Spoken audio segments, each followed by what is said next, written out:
Julio nada, absolutamente nada hacía sin consultar con el Espíritu Santo. ¿Quién fue para usted Julio César Riobal? Hay dos etapas, digamos, en mi experiencia de Julio. Amén. En la primera, un Julio no cristiano, un Julio esoterista, un Julio del mundo. Pero no le caía. Y no, nos caía re gordo a todos. Y luego viene el Julio lleno del Espíritu Santo. Él entraba, por ejemplo, a una tienda y le preguntaba al señor qué camisa se iba a comprar, qué pasta dental iba a utilizar. O sea, ¿ustedes lo escuchaban hablar? Por supuesto, él hablaba. ¡Wow! O sea, cualquiera podría decir... Claro, que estaba loco. Estaba loco. Por supuesto. Yo recuerdo muchas veces decirle, Julio, no te acerques, por favor, porque de verdad Julio se acercaba y uno sentía esa unción que él tenía y uno empezaba a temblar. Notábamos, sentíamos esa presencia impresionante del Espíritu Santo.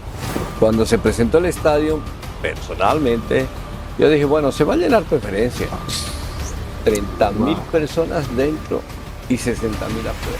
Hola, ¿cómo estás? Te habla el apóstol Saúl. Y bueno, quiero comentarte que en esta oportunidad estamos con un gran amigo. Estamos aquí con el pastor Gabriel Calderón, que él fue parte del avivamiento que aconteció en Bolivia en el año 1972, donde fue sacudida Bolivia y parte de Latinoamérica con este avivamiento. Así que, bueno, pastor, muchísimas gracias por estar aquí con nosotros. No, amado pastor, para mí es un privilegio poder estar con ustedes y poder compartir lo que más amamos, ¿no? Que es a nuestro Cristo Jesús. Gracias, muchas gracias. Amén, pastor. Quisiera preguntarle, querido pastor, para usted y la gente que nos está mirando, ¿cómo nos puede describir el avivamiento de 1972? ¿Qué aconteció en Bolivia? Y primero nos faltaría mucho tiempo para poder hablar, pero la pregunta es muy buena. En 1972 Bolivia vivía un estado político muy inestable debido a una dictadura militar y Bolivia, como ahora, estaba muy inestable y de pronto Jesús envía a un hombre de 19 años, un joven que había buscado casi toda su existencia una verdad. Una persona muy linda que, bueno, al principio estaba en esoterismo, al principio estaba en ese tipo de actividades buscando una verdad. De pronto esta persona va a los Estados Unidos, estoy hablando de Julio César Riobal, va a los Estados Unidos donde recibe el bautismo del Espíritu Santo y el Espíritu Santo le dice que vuelva a Bolivia a llenar estadios. Entonces viene Julio y se produce el gran avivamiento de 1972-73 en Bolivia. Y usted me pregunta, amado pastor, ¿qué significó, qué fue para el país? Si vemos un poquito la historia, como hablábamos extra micrófono, en el mundo, en la historia del mundo han habido varios avivamientos, ¿no? Calle Azusa, y comentábamos una vez más extra micrófono que Azusa fue solo un avivamiento en un lugar específico y no trascendió más, digamos. Ahora, lo que sí tenemos que reconocer es en que cada avivamiento tiene su característica y su peso, obviamente, y el amor del Espíritu Santo. Pero, ¿qué representa el avivamiento de 1972-73 en Bolivia? Que el Espíritu Santo se derrama sobre toda la nación. Es por eso que, como le decía, cuando compartíamos un almuerzo, le decía, fue un avivamiento oculto, porque de pronto la gente no sabe hasta el día de hoy, ¿verdad? Se está empezando a comentar, se está empezando a hablar después de 53 años. Sí. Entonces, el avivamiento de 1972-73 marca, si vale el término, marca que una nación abre su corazón y recibe al Espíritu Santo para que de esta nación, nuestra amada Bolivia, ese Espíritu Santo salga a las naciones. Wow. En el tiempo del Señor nosotros sabemos que una contradicción, como que no hay tiempo, un segundo para el Señor puede ser 1000 años, qué sé yo. Pero marca ese hito y acá estamos, compartiendo con ustedes, disfrutando con ustedes. En resumen, Bolivia fue bendecida, ungida con el Espíritu Santo en ese avivamiento. Y vemos la historia, ya han pasado 53 años, como usted dice, que acontecían milagros, sanidades, milagros creativos. Usted, digamos, que fue parte de ese equipo, que fue discípulo de Julio César Rival, ese joven de 19 años, por ejemplo, ¿cuántos años tenía usted? 16, 17 años. ¡Wow! ¿Y cómo nos podría describir qué se vio? ¿Qué milagro, qué sanidades se vio? Es cierto que se llenaban los estadios, los coliseos, las calles, las plazas. Definitivamente, ¿no? Empezamos junto a ese joven de 19 años, empezamos adolescentes y otros jóvenes. Hablaba de un hermano mayor, digamos, tenía como 30 años, el de más edad, digamos. Pero la mayoría éramos adolescentes. Wow, la pregunta es muy hermosa y muy amplia, porque podemos estar, nos faltaría el tiempo. De todas maneras, nosotros llegamos al Señor de una manera sorprendente. Lo más interesante en mi experiencia es que fue sobrenatural. No hay una explicación coherente, cabal, humana que pueda describir cómo nosotros fuimos bautizados en fuego con el Espíritu Santo. Es impresionante que usted reciba el Espíritu Santo, pastor, cae al suelo e inmediatamente usted empieza a hablar en lenguas, sin saber que eran lenguas, sin saber nada de esas cosas. Entonces, así se manifestó el Espíritu Santo en ese avivamiento de 1972-73. Podríamos, repito, valga la redundancia, podríamos quedarnos toda la tarde y toda la noche contando y viviendo esos hermosos milagros que sucedieron. Creo yo que más que el milagro, les cuento el primer milagro que me regaló el Señor. Yo tenía acá una verruga, una verruguita, no muy grande, pero molestaba. Cuando hacía frío me dolía y cuando hacía calor me picaba, me escocía. Entonces en una reunión yo estoy así y Chicho Lanza viene y me dice, hermano, ¿qué tienes? ¿Qué tienes en tu dedo? Y le digo, bueno, tengo esta verruga que me molesta. Entonces Chicho Lanza agarra su pulgar, pone sobre la verruga y dice, en nombre de Jesús. Y no había verruga. Wow. Entonces, uno inocentemente, yo empecé a buscar la verruga en el piso, pero no, simplemente se desapareció. Qué poderoso. Ahora fíjese, de ese milagro tan simple, a que crezcan pies, a que los ciegos vean, a que los mudos oigan y hablen. Wow. Repito una vez más, podemos estar toda la tarde y la noche hablando acerca de esto. Pero lo más importante es que llegó el avivamiento y a muchos jóvenes nos tocó el corazón y pudimos entender que el amor de Cristo no va a cambiar porque Él es el mismo de ayer, de hoy y de siempre, que ese amor era tremendo, es tremendo y va a ser tremendo. Entonces, ese sentir en nosotros fue impresionante. Es decir que sí, muchísimos milagros, muchísimos, wow. Pero creo yo que lo más importante llegó a una generación que estaba un tanto muy perdida, digamos, por las circunstancias de la vida, droga, alcohol, etc. Y llega el Espíritu Santo, bendice la nación y entonces Bolivia se empapa de ese Espíritu Santo, repito una vez más, y donde pues empezamos a conocer lo sobrenatural de Dios. Pastor Gabriel, y también, digamos, me dice que era en un tiempo donde estaba, bueno, el presidente que estaba era un régimen político-militar. Bolivia estaba en un caos y de pronto Dios manda a este joven de 19 años trayendo una palabra, hablando de Cristo, señales, milagros sucedían. Me decía también que era un tiempo en la cual, porque estamos hablando de 1972, en la cual estaba de moda, se podría decir, los hippies.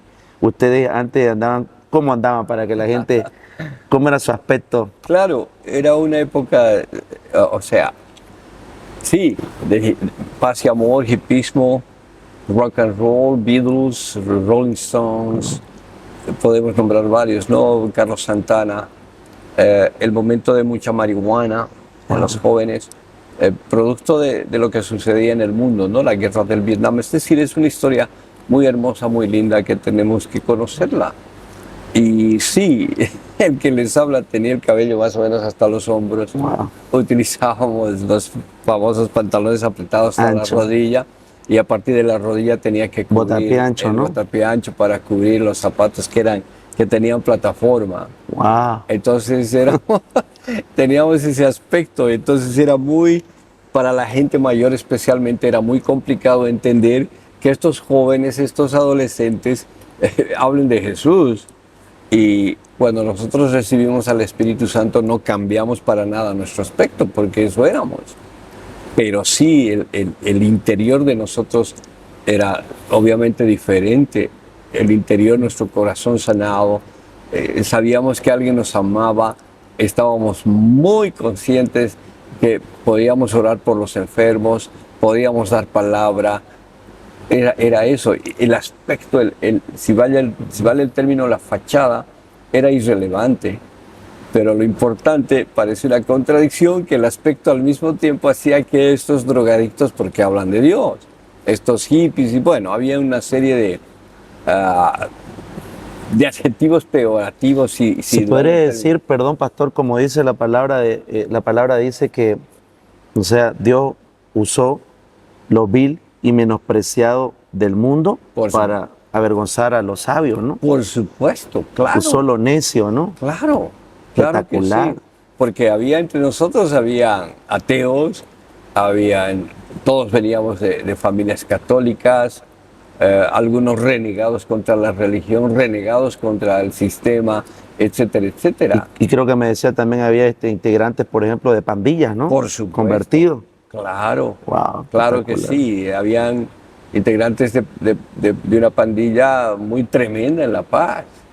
Entonces, wow. cómo el poder del Señor hace que esta gente cambiara, incluyéndonos nosotros, por supuesto. Y a mí me sorprende, por ejemplo, porque usted nos contaba, por ejemplo, imagínense, hippie hablando de Cristo, Claro. y señales de milagros y sanidades. Y en esos hippies también había pandilleros que dice que usaban, digamos, sus cadenas acá, el cabello largo, motocicleta, chamarras de jean, ¿no? Con harto sellos, ¿no? Exacto. O sea, a mí me hace recuerdo, por ejemplo, ahorita me pongo a pensar, Jesucristo andaba con prostitutas, con cobradores de impuestos, Jesucristo andaba con gente que supuestamente eran lo menospreciable para la sociedad, ¿no? Y ustedes estaban viviendo en este avivamiento lo mismo, ¿no? O sea, gente que era despreciable, pero el Espíritu Santo con ustedes. Claro. Es que, qué espectacular. Como en algún momento le mencioné, ahí no había diferencia económica, social o política. O sea, el Espíritu Santo hace que todos seamos uno. Muy diferentes, sí, humanamente, pero uno, solo uno en el Espíritu Santo. Y ahí, para mí, en mi experiencia, y lo que siempre pensé, esa es la iglesia primitiva, la iglesia sin mancha, sin arruga, la novia que está esperando a Jesús. Querido pastor, ¿quién fue para usted Julio César Riobal? Porque tenemos entendido de que él era el líder de ustedes, pero ¿qué significó, digamos, para usted en ese entonces? O sea, ¿cómo impactó su vida? Perdón que me ría, pastor, pero y lo hago por lo siguiente, porque hay dos etapas, digamos, en mi experiencia de Julio. Amén. En la primera, un Julio no cristiano, un Julio esoterista, un Julio del mundo, punto, del mundo, de muy mal carácter, un Julio osado, atrevido, a ver si vale el término, rival en la calle, si vale el término. Eso era Julio antes. Así lo conoció usted. Entonces yo lo conocí antes del avivamiento, no hablaba con él, eso sí es verdad. Pero no le caía. Y no, nos caía regordo a todos, porque, bueno, era Julio así, y como todos nosotros antes de conocerlo al Señor. De pronto Julio se desaparece, si vale el término, yo no tenía conocimiento de que él había ido a Estados Unidos a estudiar medicina, luego obviamente nos informábamos, y luego viene el Julio lleno del Espíritu Santo. Entonces, esa parte, creo, la segunda parte es la más importante, porque es un muchacho de 19 años, quien fue ungido por el Espíritu Santo, y cuando me toca comentar de Julio, creo que Julio para mí fue un tremendo amigo en Jesús. Julio para mí fue el hombre, el joven, con una unción que hasta el día de hoy no he visto en otra persona. Julio era, para nosotros, era el hombre más temeroso del Señor. Julio era el hombre más obediente. Julio era el que no movía un dedo, sino estaba bajo el contacto, si puedo decir, del Espíritu Santo. Entonces, lo resumo muy rápido, o sea, obediencia, sencillez, ¿no es cierto?, humildad. Eso fue Julio para nosotros. Y lo primero, hablo personalmente, lo primero que Julio, por lo menos, impactó en mi persona, esa sencillez y esa humildad que él tenía. Es decir, puse un Julio antes, todo lo contrario, absolutamente todo lo contrario, y entonces uno podía ver la gracia y la honra de Dios con un joven que creyó en Jesús, que tuvo fe, no preguntó, no dijo nada, él simplemente escuchó y listo. Entonces, los primeros que empezamos a unirnos a ese movimiento del Espíritu Santo, el avivamiento, en nuestras reuniones, si vale el término íntimas, porque éramos muy pocos al principio, notábamos, sentíamos esa presencia impresionante del Espíritu Santo. Yo recuerdo muchas veces decirle, Julio, no te acerques, por favor, Julio, no te acerques, porque de verdad Julio se acercaba y uno sentía esa unción que él tenía, y uno empezaba a temblar, ¿no? Wow. Entonces yo recuerdo este Julio antes y este Julio después. Entonces, era algo muy, muy impresionante y sobrenatural. Si el Espíritu Santo había cambiado a este hombre, pues nos estaba comenzando a cambiar y a formar a nosotros. Wow. Y por ejemplo, me llamó la atención que el pastor Gabriel comentaba que Julio era tan dependiente del Espíritu Santo que le preguntaba qué se iba a poner de ropa, hasta qué pasta dental iba a usar. Claro, claro. ¿Nos podría contar esa partecita de la pasta dental? Claro, es que Julio nada, absolutamente nada, hacía sin consultar con el Espíritu Santo. Él dependía totalmente de él, del Espíritu Santo. Y en nosotros los jóvenes era un común denominador. Y tengo que ser honesto, a veces no le hacíamos caso al Espíritu Santo, pero él sí. Él entraba, por ejemplo, a una tienda y le preguntaba al Señor qué camisa se iba a comprar, qué pasta dental iba a utilizar. Pero, digamos, a mí me da la curiosidad, me imagino lo que usted está comentando. Él en ese momento, en su mente, le preguntaba al Espíritu Santo, o ustedes lo escuchaban que él decía Espíritu Santo o Dios, ¿qué debo ponerme? Claro, le preguntaba. O sea, ustedes lo escuchaban hablar. Por supuesto, él hablaba. Wow, o sea, cualquiera podría decir, Claro, que estaba loco. Estaba loco. Por supuesto. Claro. Y era, Él en delante de ustedes se hacía esa pregunta. claro, habían reuniones en que de pronto un hermano se iba a una esquina Ya. y empezaba a hablar. Y estaba hablando con el Espíritu Santo. Wow. Cuando Fernando Villalobos va a Oruro, ¿por qué va a Oruro? Porque Chicho estaba hablando en una esquina, bla, bla, bla, así como loco, En una pared. en una pared, con una pared, claro. Y Ya. se da la vuelta y le dice, Fernando, tienes que ir a Oruro. Ah, no, perdón. Un hermano le dice a Fernando, tienes que ir a Oruro. Y entonces Fernando dice, bueno, tengo que preguntar a alguien, tengo que preguntar a un líder, porque este hermano me dice, ¿quién es este hermano? Digamos, ¿no? Y entonces se da la vuelta a Fernando y estaba Chicho hablando así, igual contra la pared va. Chicho se da la vuelta así, tienes que ir a Oruro.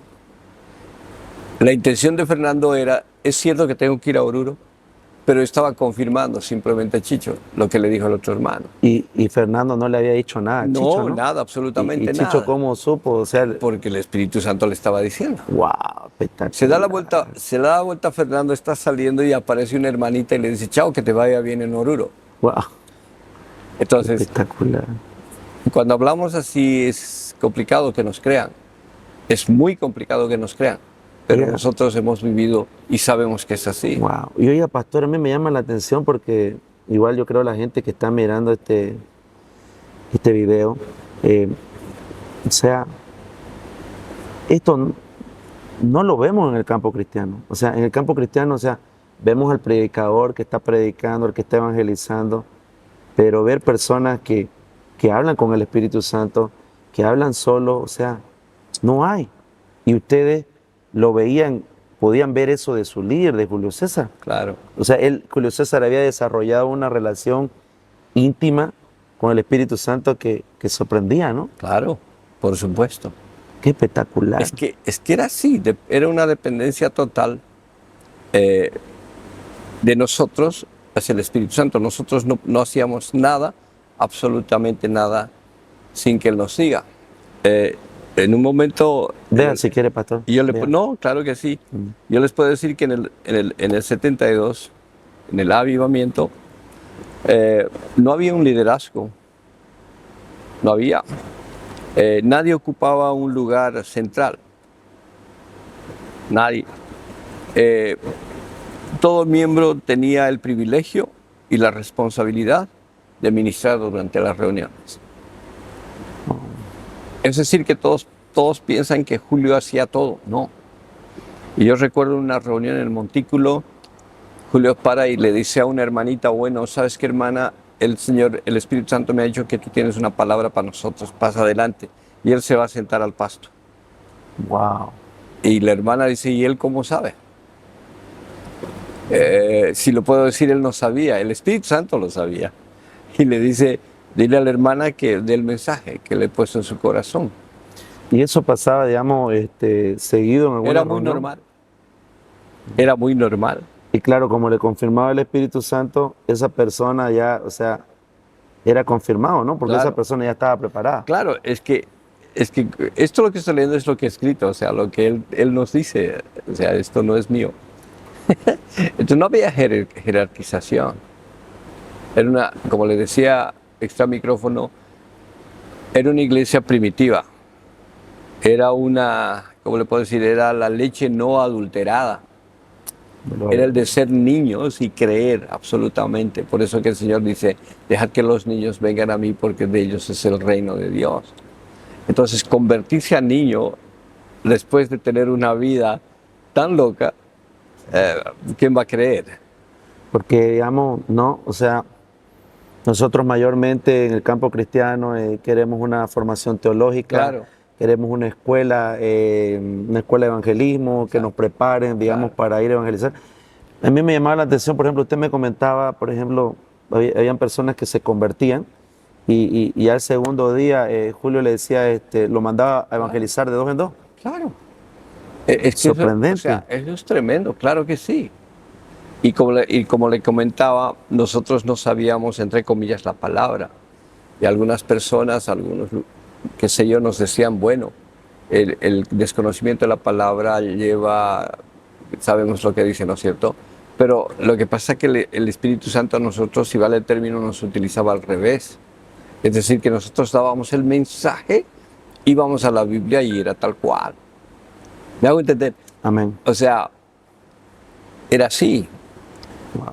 Entonces, no tuvimos ningún curso, ninguna clase, ningún seminario, ni nada. Y eso sí, podré incomodar a mucha gente, pero yo nunca he tomado un curso de nada. Pastor, una pregunta, por ejemplo, o sea, ¿cómo ocurrió o sea, más o menos que usted recuerde a las campañas que hacían, a cuántas personas más o menos llegaron a predicar de las multitudes? Wow. A ver, ese es un proceso, digamos, ¿no? Mm, ¿Qué quiero decir? Empezamos en casas, ya, ¿verdad? 20 personas, 30 personas, ya no daban las casas. Entonces fuimos a Juvenca, que pertenece a una institución católica. Juvenca era una cancha prácticamente de básquetbol, voleibol y fulbito, digamos, si vale el término, porque ahí ya cabíamos, digamos. amén. Luego, ya Juvenca quedó pequeño también. Y luego nos movimos al Montículo, que es un lugar emblemático para nosotros, porque ahí empezamos a ver cómo el Señor empezaba a juntar gente, especialmente jóvenes. Luego, la primera reunión grande, si vale el término, fue la del Monje Campero, un cine que en ese momento era muy conocido, queda en el Prado de la ciudad de La Paz, y donde más o menos entraban, creo, unas 1.100, 1.200 personas, nada más. Para nosotros en ese momento eso era muy grande, mucha gente. Y decíamos, bueno, como que hasta aquí llegamos. Pero de pronto se presenta el Coliseo cerrado, que ya eran 7.000 personas. Wow. Y dijimos, wow, 7.000 personas. Y luego dijimos, bueno, al estadio, ya al estadio. El estadio en ese momento no tenía, el estadio Hernando Siles de La Paz, no tenía la bandeja alta, pero entraban más o menos todos apiñados, todos muy juntitos, como 28.000 a 30.000 personas. Entonces, cuando se presentó el estadio, personalmente, yo dije, bueno, se va a llenar preferencia. Sí, sí, ¿qué se llama? Si el Coliseo cerrado, que no era cerrado en ese entonces, albergó tanto preferencia, lo supera y listo, y no va a pasar más nada. 30.000 dentro, 60.000 fuera. 30.000 personas dentro y 60.000 afuera.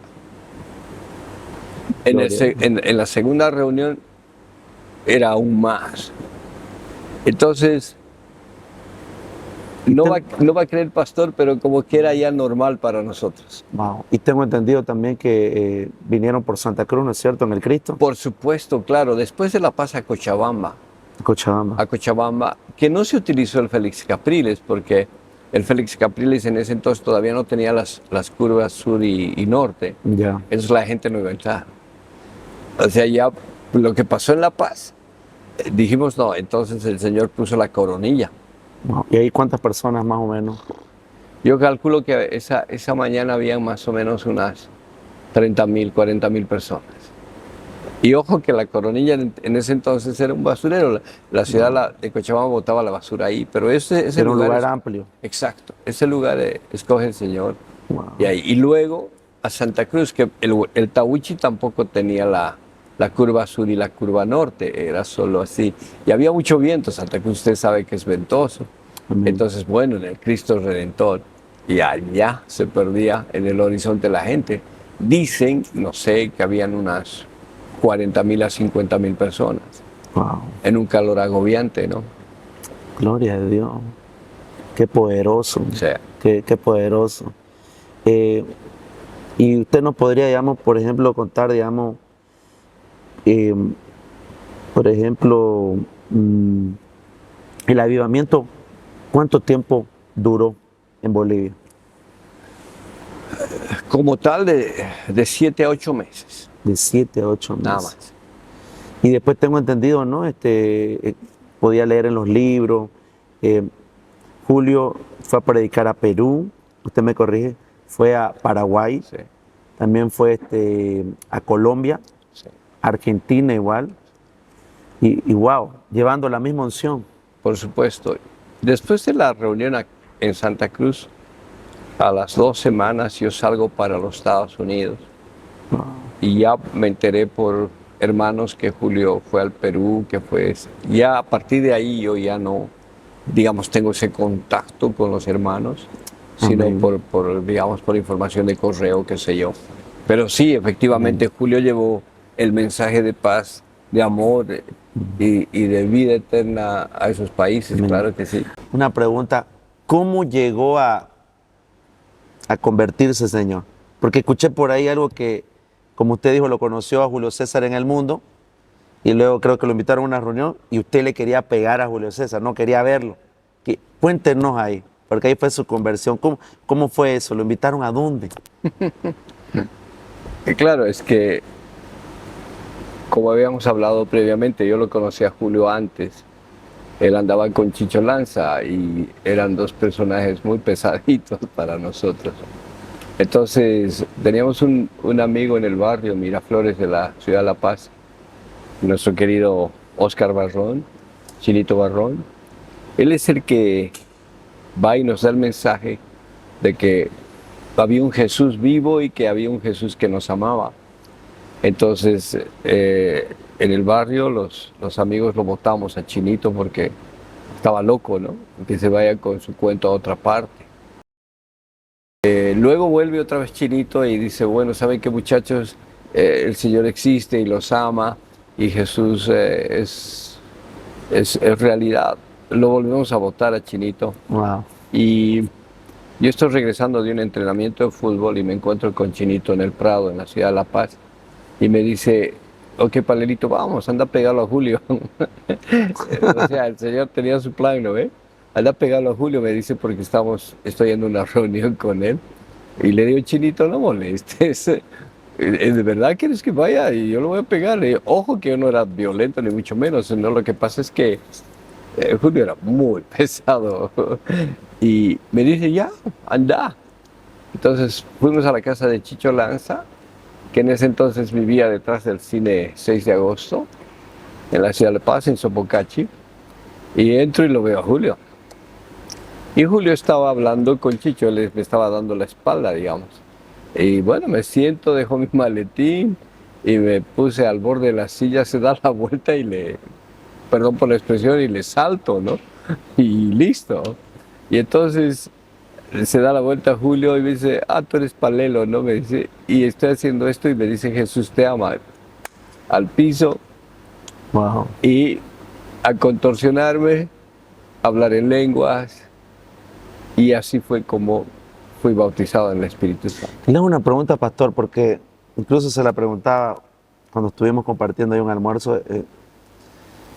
¿Fue así textual como dice? O sea, usted llegó a la reunión, no hubo una prédica, alabanza y después oró por usted. O sea, usted estaba de espalda, se chocó con Julio, lo ve, y le dice, ¿cómo estás?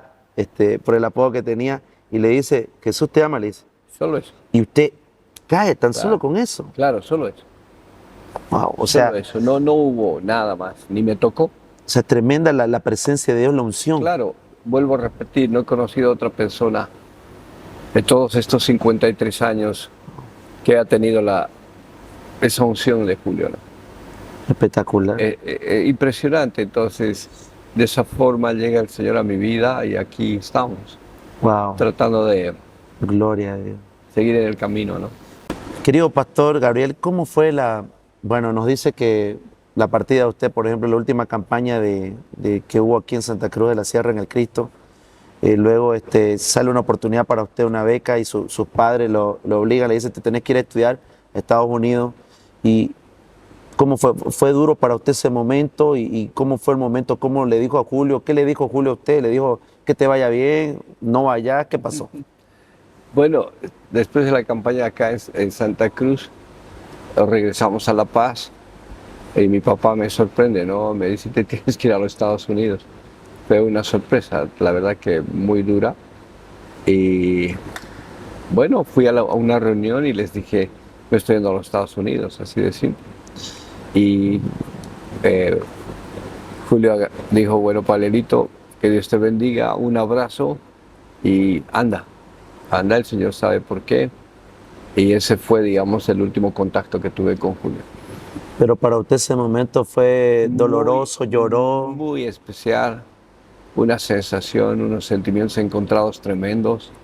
Estaba dejando lo más precioso, lo más hermoso, porque estaba, si vale el término, en su peak, ¿no? El movimiento, dejar a tantos hermanos tan preciosos, tan amados, y de pronto irme, ¿no? Pero eso también tiene una connotación porque el Señor me estaba sacando para algo diferente, digamos.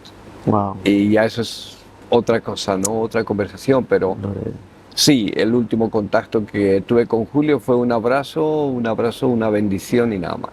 Quisiera que me cuente en esta parte, en esta última parte, ¿cómo era Julio? ¿Era aburrido, divertido? Algo que creo que nos decía, no sé, algo que una vez creo que le hizo una llave a su madre. ¿Usted? ¿Cómo es eso? Julio, a mi manera de ver, como siempre lo he dicho, Julio era una persona muy normal. Me contradigo, al mismo tiempo era una persona súper, hiper ungida, pero él actuaba como un niño a veces. Y recuerdo en una reunión en mi casa, salió mi mamá de la cocina y le hace una llave, ¿no? Sin lastimarla, obviamente. Y le dice, Teresa, tienes que botar todos tus ídolos del catolicismo. Y mi mamá le decía, Julio, soltame. Y el otro se mataba de risa. Wow. Y entonces la lleva hasta cierto punto y se mete al baño. Y le dice, Teresa, no me agarras. Julio era muy normal. Por lo menos el Julio que he conocido era el amigo, era el ungido, era el cual nos llevó al camino de la salvación. En él veíamos eso, ¿no? Mucha unción. Julio era impresionante.